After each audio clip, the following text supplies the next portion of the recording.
Thank you for joining us this afternoon.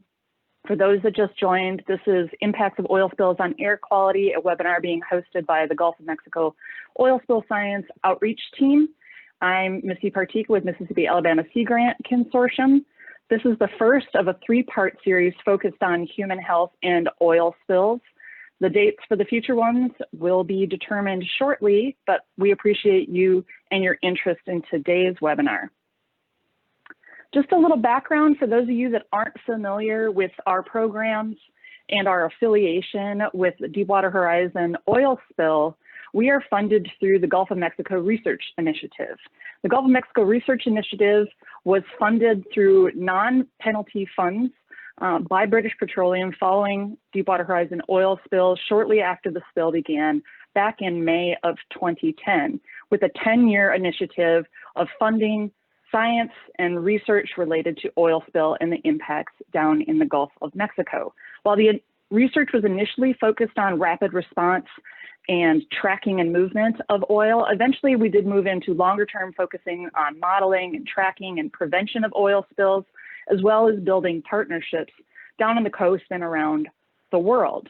And some of those partnerships including finding ways of extending the science of oil spills out to our community members that rely on healthy coasts for their well-being, their welfare, and their jobs. So I'm a member of Mississippi-Alabama Sea Grant Consortium, which is one of 34 programs that are based in universities across the US, along the coastline and the Great Lakes, and one good lake, shout out to Lake Champlain. We receive funding from both the feds and state sources, but we focus on research, education, and extension. It's my job as an extension specialist to extend science-based information out to our communities and stakeholders in a non-advocating way. That means that we do not have an agenda. We're not trying to push one particular side. We share science, the best available science, to those that need that information. And we've got 50 years of doing that. And it's because we were a trusted member of these Gulf communities that the Gulf of Mexico Research Initiative decided to fund and support the team that I belong to now. So my team is spread throughout the Gulf of Mexico. As I said, I'm based in Mobile, Alabama, but one of my colleagues is based in St. Pete, Florida, with Florida Sea Grant. She's on the line with us today as well. Emily Mung Douglas is based in Louisiana with Louisiana Sea Grant in Baton Rouge. She's also supporting us today and helping us with our Facebook Live feed. Danny Bailey is our newest member, and she's based in Corpus Christi with Texas Sea Grant. She's also helping support us today. And then we have our team manager, Steve Sempier, and our team communicator, Tara Skelton.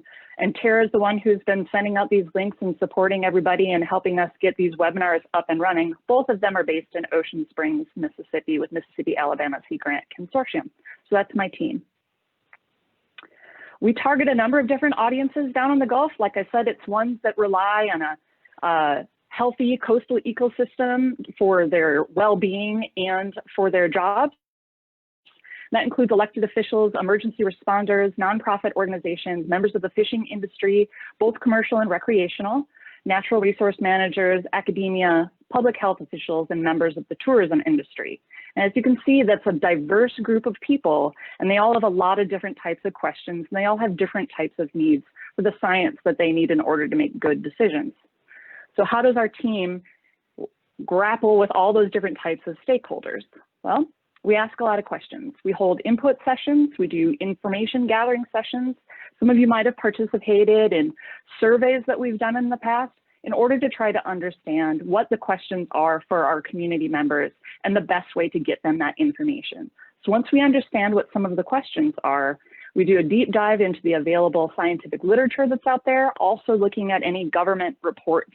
And we compile all of that information into either a series of outreach publications that some of you may have seen before, or we hold workshops and seminars in person, or in today's COVID-related days, this fully virtual webinar series that we're doing now. And that's all based on questions that we've received from our stakeholders in the past.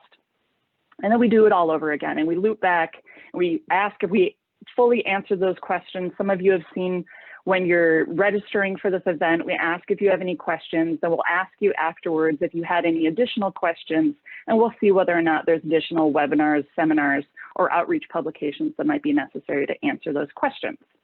So to that end, we've developed today's program based on some of the questions that we've gotten from our stakeholder groups and concerns about human health related to oil spills. As I said, today's webinar is based on air quality, and we've got 3 speakers that are going to speak to that topic. To begin with, we're going to hear about lung function in responders following the Deepwater Horizon oil spill for Dr. Lawrence. That's going to be followed up from Dr. Gullett from the EPA talking about the ways that they monitor air quality following in situ burns in response to oil spills. And then we'll end up with Karen Stone from Bessie, who's going to talk about techniques and technologies to increase those burn efficiencies when in situ burning becomes necessary.